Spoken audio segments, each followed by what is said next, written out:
Bonjour, on se retrouve aujourd'hui pour le dernier tirage de cette semaine, celui du vendredi 5 mai 2023. C'est parti!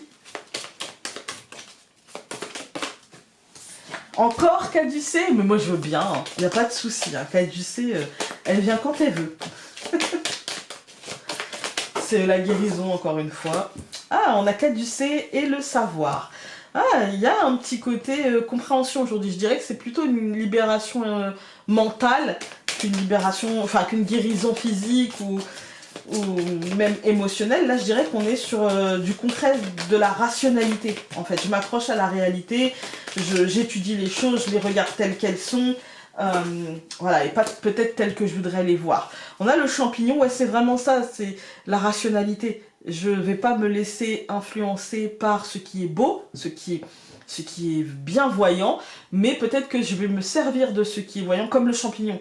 Le champignon, comme je vous ai dit, j'ai mis la manite tue-mouche. La manite, si on la mange, je pense que ça va mal finir. Voilà, hein. Alors, il me semble que c'est un champignon hallucinogène, donc on peut voir des choses qui ne sont pas réelles. Vous voyez ce que je veux dire? Et être vraiment malade. Par contre, si on se sert de la manite tue-mouche et qu'on regarde à côté, elle a besoin du même écosystème que le cèpe. Du coup, autant l'utiliser comme un phare. On va pas rentrer dans le phare, parce que sinon on va couler au pied du phare. Par contre, on va utiliser le phare pour trouver le port, vous voyez? Pour trouver là où accoster. Et ben là, c'est pareil, en fait. Hein. Moi, j'ai l'impression qu'on va regarder finalement ce qu'on pensait de la situation, la regarder réellement, se mettre un pas de côté, pour trouver réellement la réalité de cette situation et pas ce qu'on y voyait. Soit un truc pire ou soit un truc pas si pire. Vous voyez? Il y a un petit côté... Ben voilà.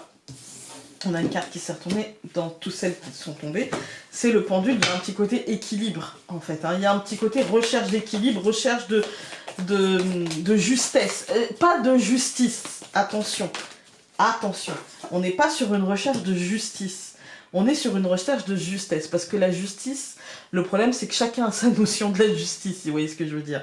Et là on est plutôt sur une notion de justesse, qu'est-ce qui me convient à moi. Ça veut pas dire que c'est juste pour tout le monde, ça veut dire que quelle est la chose dont j'ai besoin là maintenant pour moi, en fait, hein, et d'aller vers ce renouveau.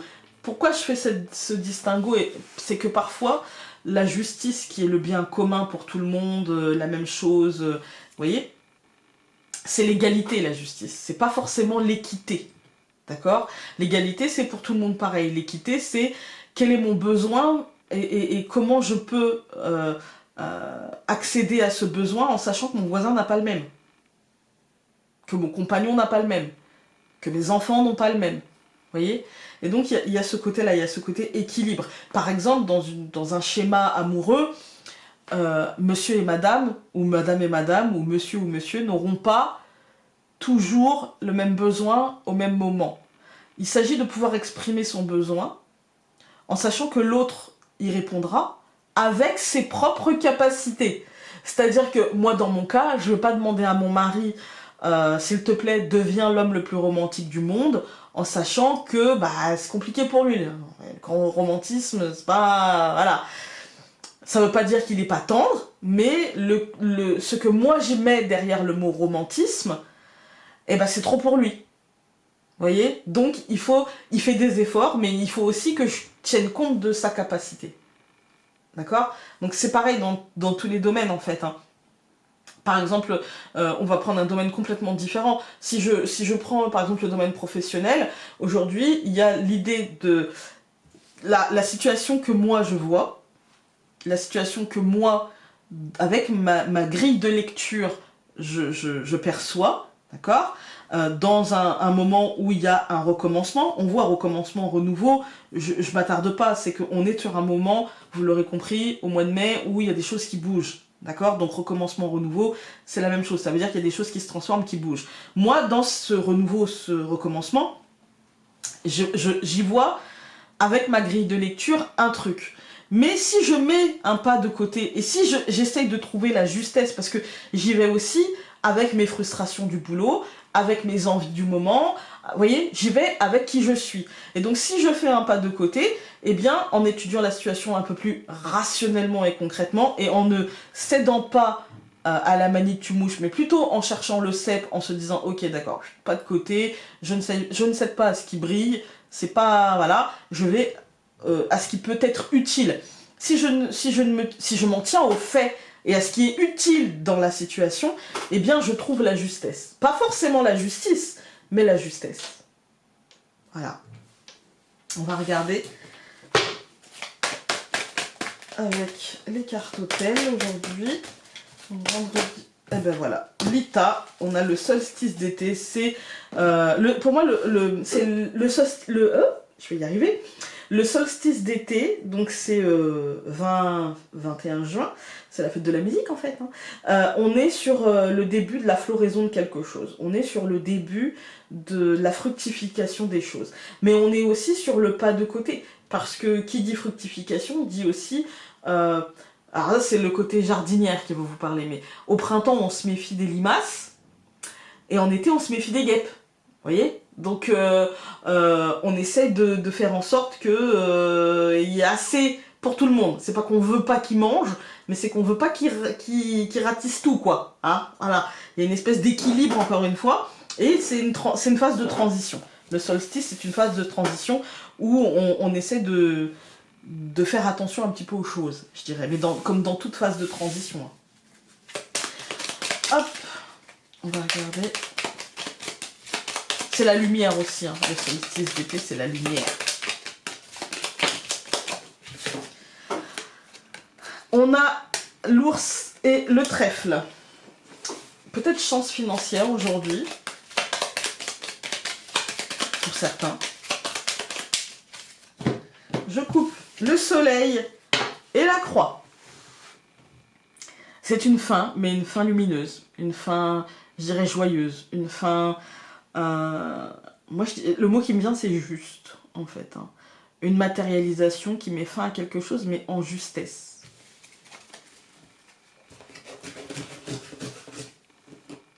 Alors, hop, nous avons encore une fois ce trèfle, le cavalier, au centre l'étoile, le jardin et l'homme. On a beaucoup l'homme, hein. On est vraiment sur du concret, en fait. Hein. Et aujourd'hui, j'y vois un coup de chance. J'y vois un truc qui se passe super bien. Un truc qui avancera assez rapidement. Qui sera assez doux et qui sera en lien avec l'extérieur et notre place concrète dans cette extériorité, dans ces cercles sociaux. Ouais, il y a un truc, on est tourné vers l'autre et en même temps, sans pour autant s'oublier aujourd'hui, je pense. Il y a un côté, dans ce vendredi, peut-être qu'on va être tourné vers les autres, vers le week-end, vers les autres, vers nos cercles sociaux, sans jamais s'oublier et sans jamais se dire non mais je vais me mettre de côté parce que là, ceci, là, cela. Et il y a vraiment quelque chose qui... une belle énergie en fait, une belle vague à surfer, je dirais. Hein. Donc, qui recouvre le trèfle, nous avons la croix, qui recouvre le cavalier, la lune, qui recouvre l'étoile, la femme, qui recouvre le jardin, la clé, et qui recouvre l'homme, l'hélice. Ouais, il y a une fin, mais c'est une fin toute douce. La croix ici, c'est pas la lourdeur. Là, j'y vois une fin, mais une fin en douceur, en tranquillité, une fin qui s'étire et qui ne fait pas de... Il n'y a pas un truc, paf, d'un seul coup et boum, on se prend un mur. Non, c'est vraiment tout en douceur et tout en tranquillité. Et on a le temps de le voir arriver, on a le temps de l'apercevoir, cette fin. On a le temps de... En fait, on a le temps d'en profiter de cette fin. On a le temps d'en profiter. Ouais. Et ça ouvre des portes vers quelque chose d'autre. Il y a la fin d'une époque, mais on n'est pas dans le regret, on est dans la conscience que c'est la fin d'une époque, et que du coup on va pouvoir avancer vers autre chose qui est vraiment positif aussi en fait, hein, qui nous offrira vraiment des opportunités, mais du coup on a quand même envie de profiter de cette fin, peut-être d'hibernation, cette fin de douceur, cette fin... Voilà, en tout cas il y a l'idée que c'est pas violent en fait. Voilà. Quand on regarde les colonnes, on a le trèfle et la croix. Moi, j'y vois un happy end, encore une fois. Un coup de chance qui met fin à quelque chose. Et en même temps, la croix, c'est bizarre parce que très souvent, j'y vois de la lourdeur. Mais là, j'y vois de l'espoir, en fait. Plus que de la fin, d'ailleurs, j'y vois de l'espoir. Il y a l'espoir d'un moment meilleur. Il y a l'espoir que quelque chose se passe mieux. Il y a l'espoir d'obtenir quelque chose. Et je pense que cet espoir va être récompensé. On a l'impression que les nouvelles mettent du temps à arriver. On a l'impression quand même que là, effectivement, on a attendu. Hein. Et pour autant, quand elles vont arriver, parce qu'elles arrivent, eh bien, ce sera très positif. Ce sera encore une fois... Le mot qui m'habite, c'est le mot doux, en fait. Hein. Lumineux, lumière, douce, chaleur. C'est ça les mots qui m'habitent, c'est ça, en fait. Hein. C'est vraiment ces mots-là, avec des opportunités venant de l'extérieur, des déblocages, quelque chose qui ouvre des portes et qui permettra la sensation concrète d'avoir obtenu quelque chose, d'avoir une victoire. Allons voir. Bien, on va prendre celle qui s'est retournée, hein, qui a fait une pirouette cacahuète. Ouais, mes enfants grandissent et ça me manque, je crois. Alors, nous avons chakra. Avec le chakra du cœur, ton âme est merveilleuse. Elle porte des trésors pour t'accomplir. Vis la beauté de l'amour, alors les personnes les plus positives viennent à ta rencontre. Franchement, on a eu une très belle semaine. Vraiment, on a eu une magnifique semaine. Alors moi, ce que je vais vous souhaiter, c'est de passer un excellent week-end, aussi beau que cette semaine. Et du coup, je vais vous embrasser très fort et vous dire à lundi. Salut!